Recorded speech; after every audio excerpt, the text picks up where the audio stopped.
Bonjour à tous, dans cette vidéo j'ai le grand plaisir de te présenter la KTM Juke 390 de 2017.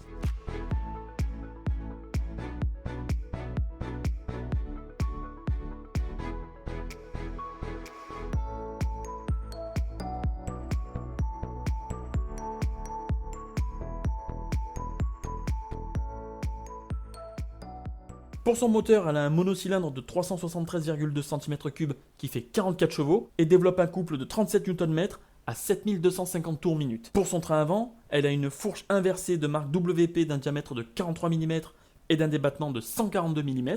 Et pour le frein, elle a un seul disque de 320 mm freiné par un étrier bas-vibré 4 pistons à fixation radiale. Pour son train arrière, elle a un mono-amortisseur central réglable en précharge d'un débattement de 150 mm. Et pour le frein, elle a un disque de 230 mm freiné par un étrier simple piston, lui aussi bas-vibré. Cette petite Autrichienne pèse à sec 149 kg, possède un réservoir de 13,4 litres et une hauteur de selle de 830 mm. Et il faut surtout pas que j'oublie de remercier le propriétaire, Michael, de m'avoir prêté sa moto, parce que je veux tellement donner d'informations sur mon ressenti qu'au final, j'en oublie les bases. Hop. Une selle au premier abord assez ferme. Pour la position, j'ai l'impression d'être comme ça, tu sais, tout recroquevillé en position. C'est assez rare que ça me le fasse autant. En fait, j'ai l'impression d'avoir les bras à l'équerre, tu sais, comme ça, vraiment à l'équerre. Voilà, donc vraiment une position très très proche. Pour les pieds, ils touchent au sol, le sol de chaque côté, avec des jambes légèrement fléchies, tu vois. Là, si je les tends, je peux élargir les pieds. Donc vraiment, pour les petits gabarits, je pense qu'il n'y aura pas trop de problèmes. Voilà, elle est vraiment très très compacte. Si jamais je mets les pieds sur le repose-pied, voilà, ouais. Un peu en arrière, bon, rien de méchant. La jambe n'est pas trop pliée non plus. Ouais, ça va en position, franchement, c'est pas mal du tout, hein. Pas mal du tout. Je sens que je vais bien m'éclater. Elle me semble hyper compacte, cette moto. Pour les commandes à droite, nous avons un levier de frein réglable sur 5 positions, coupe-circuit et démarreur. Et à gauche, levier d'embrayage réglable sur 5 positions lui aussi, appel de phare, gestion de la navigation, des informations, clignotant et klaxon. Allez, contact pour voir le compteur. Le compteur, je vous fais juste défiler les images. Donc en haut à droite, rapport engagé, régime moteur, vitesse instantanée, kilométrage total. Il y a la température d'eau et la jauge à essence. Et après à gauche, vous avez tout ce qui est trip, information sur la batterie, la date, l'heure, l'autonomie restante, tout ça. Donc il est assez complet comme compteur. Voilà, je fais défiler un petit peu des infos, mais il est pas mal du tout. Là, j'ai remis le trip qui s'appelle Voyage. Le Voyage 1, je l'ai remis à 0 pour voir un petit peu tout ce qui est consommation et kilométrage. Ce que je vais faire pendant l'essai. Et je vous dirai ça en fin de vidéo. Bon écoute, on va pas traîner plus, moi je suis hyper impatient de l'essayer, donc il est temps de la démarrer.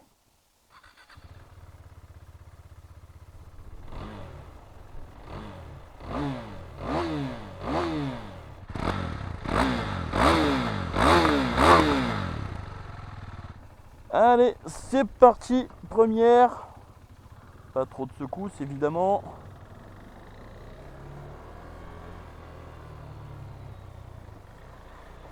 Ça vibre pas mal, hein. Ouf.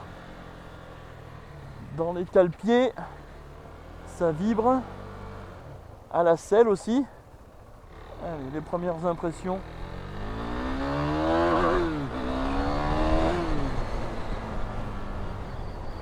C'est pas vilain, hein. Alors j'avais déjà essayé ce moulin sur la Husqvarna, la Vitpilen 401. Donc bon, je vais pas être trop étonné, je connais déjà un petit peu le moulin. Mais c'est vrai que je voulais vraiment l'essayer sur la Juke, dans le châssis KTM, parce que déjà c'est un roadster, donc avec un guidon relevé. Et celle que j'avais essayé, c'était un guidon bracelet. On va monter sur une petite route sinueuse. C'est sa cour de récré, quoi, hein. C'est son terrain, hein, la route sinueuse, hein.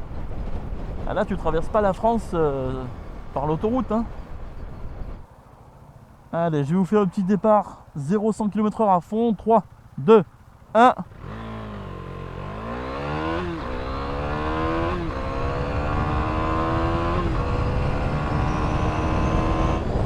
c'est pas mal, hein. Alors, en 6ème à 110, on est à 6400 tours minute. Et à 130, on est à 8000 tours minute. Cette moto est tellement compacte que j'ai l'impression qu'elle serpente un peu.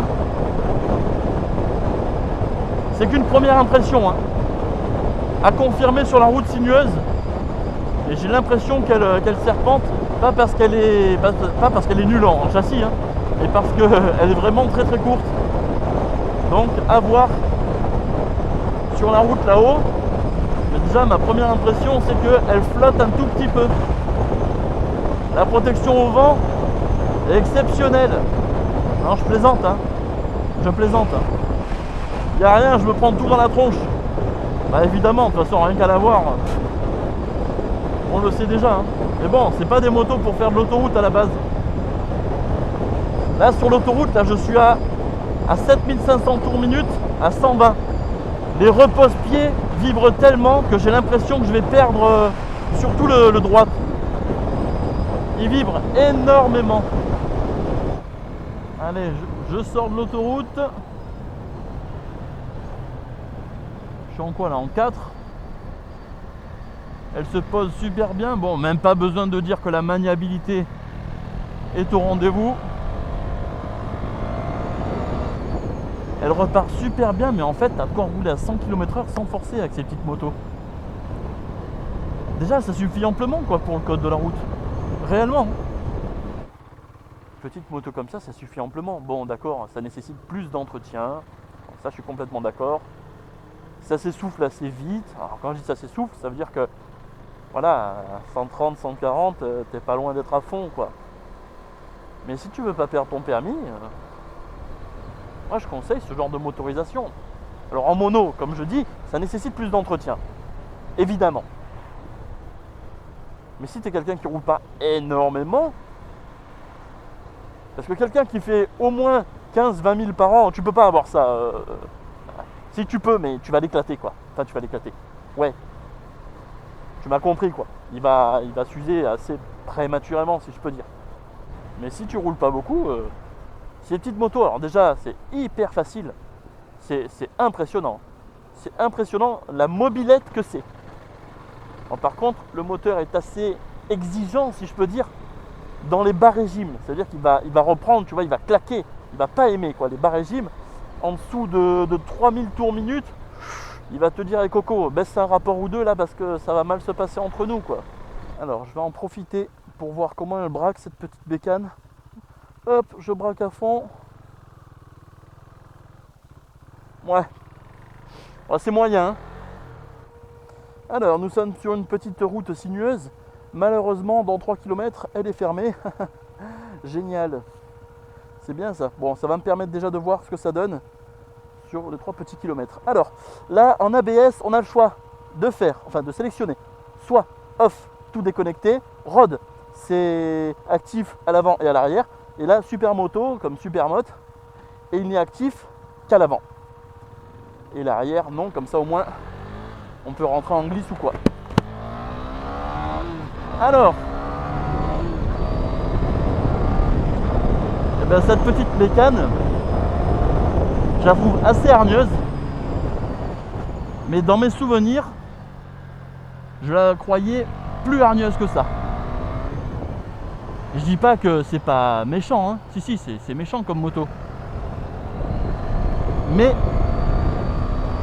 faut vraiment repartir en haut régime.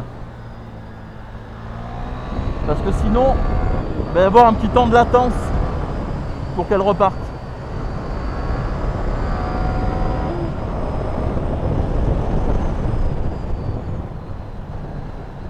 Sinon, elle est ultra maniable. Ça, c'est une bouffeuse de CB500.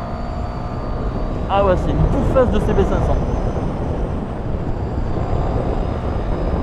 Comme je disais, elle cherche sa trace. Elle me le fait un peu, elle flotte un petit peu. Mais c'est pas dû à ses suspensions. Non, au contraire, les suspensions, déjà, elles sont pas mal confortables. Bon, c'est conforme. Et en plus, elles absorbent bien. Elles sont bien sport, quoi. Tu vois, les suspensions.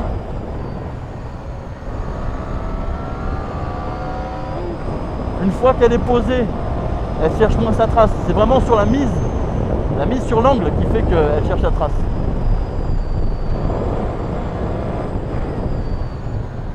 Mais elle referme bien ses virages. Il faut vraiment l'emmener, hein. Je veux dire, une fois qu'elle est inscrite, il faut vraiment la conserver sur l'angle. Mais elle est pas mal du tout, hein. Purée. C'est joueur, hein, comme petite bécane. Et sans rouler trop vite, tu te fais plaisir, quoi. Bon ben voilà, là c'est route barrée. Donc on va faire demi-tour. Bonjour.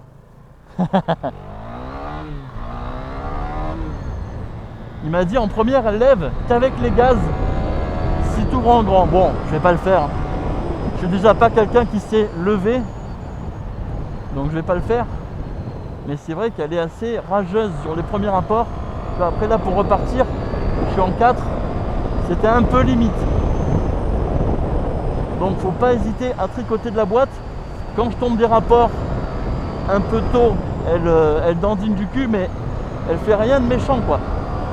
C'est vraiment un petit flottement propre. Elle se place super bien.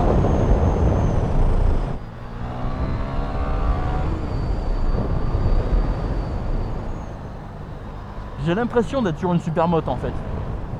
Mais recroquevillé, quoi. Tu vois, en fait, un supermoto boîte d'allumettes.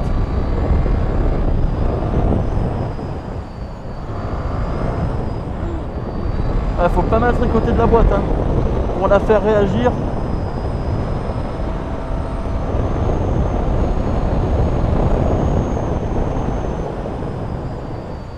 Ouais, elle s'emmène bien, hein.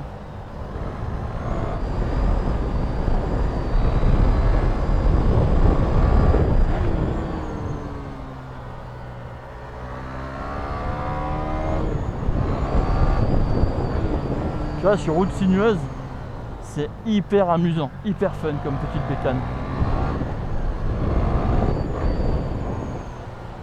Instinctivement, je tombe forcément des rapports. Parce qu'il faut être toujours à haut régime, hein.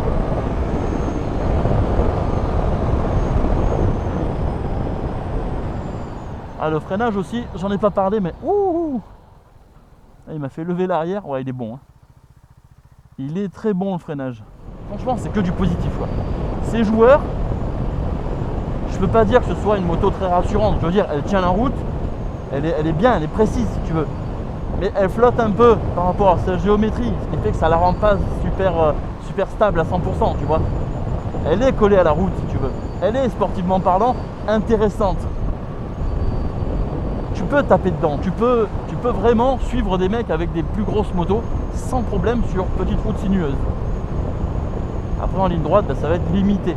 Je pense que c'est une bouffeuse de CB500. Elle est beaucoup plus agile qu'une CB500, évidemment. Mais ça, tout le monde le sait depuis des années. Tout le monde en dit que du bien, cette bécane. Mais je ne savais pas qu'elle flottait autant.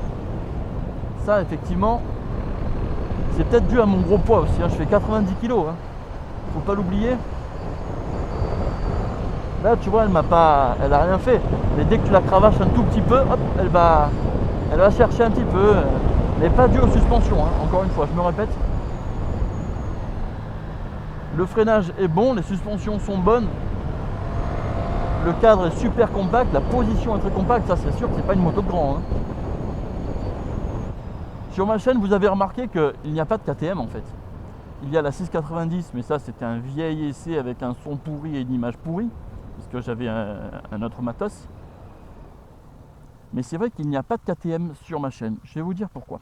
Parce que pour essayer KTM, il faut que je descende à Marseille. Parce qu'en fait, j'ai une concession à Toulon, enfin à Sifour plutôt. Et comme c'est des tocards, ils veulent pas faire essayer de moto. Quasiment à personne en fait. Toutes les concessions du Var me font tester les motos. Et font tester les motos à la clientèle, surtout à la base, c'est eux les acheteurs, pas moi. Donc moi je pourrais comprendre. Mais ils font pas essayer de moto. Et comme c'est des tocards, il faut que je descende à Marseille, à la Valentine plutôt, pour que eux me fassent essayer des motos, parce que eux veulent bien que j'essaye une moto. Oui, bon, ça leur pose aucun problème. Mais comme toutes les concessions du Sud en fait, hein, ça pose aucun problème à personne. C'est pour ça que vous voyez pas d'essai KTM Parce que pour descendre à Marseille, c'est pas le temps qui manque, toujours pareil, c'est les finances. Sur les petites réparations de goudron, les suspensions vont être un peu fermes. Ça reste une petite moto au tempérament sportif, donc pour moi les suspensions sont confortables, mais il y a un peu de fermeté. Si tu tapes pas dedans, tu as de quoi rouler aux limitations de vitesse sans problème. Moi j'ai toujours l'impression, comme peut-être beaucoup de gens, que quand tu tombes en dessous de 500 cm3, c'est des motos qu'il va falloir cravacher. Tu vas mettre un quart d'heure à monter à 100 km/h. Non, en fait c'est des idées reçues. Ça roule facilement jusqu'à 100 km/h sans problème. Après à partir de 130, effectivement, ça s'essouffle. Il n'y a plus grand chose dans le coffre, ouais, d'accord.